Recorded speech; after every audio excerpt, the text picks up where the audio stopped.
થોડા સમય પહેલાં એક પિતા મળ્યા. પોતાના 7-8 વર્ષના દીકરાને ખોળામાં લઈને ઓપીડીમાં મળવા માટે આવે છે. વર્ષોથી હું તેમને ઓપીડીમાં જોતો આવ્યો છું. દરેક મુલાકાતે એ જ પ્રેમ, એ જ આશા, એ જ પ્રયત્ન. એમનો દીકરો એવી સ્થિતિમાં હતો કે પોતાની જાતે ચાલી કે બેસી શકતો નહોતો અને કદાચ ભવિષ્યમાં પણ એમાં વધારે સુધાર થાય એવી શક્યતા બહુ ઓછી હતી. વાત કરતાં કરતાં મેં એક વખત પૂછ્યું, થાકી નથી જતા?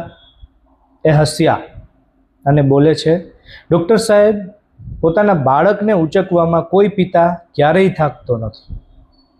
થોડી સેકન્ડ માટે હું શાંત થઈ ગયો, કારણ કે એ દિવસે મને સમજાયું કે પ્રેમ એ પરિણામ સાથે જોડાયેલો નથી. પ્રેમ પ્રગતિના ગ્રાફ સાથે જોડાયેલો નથી.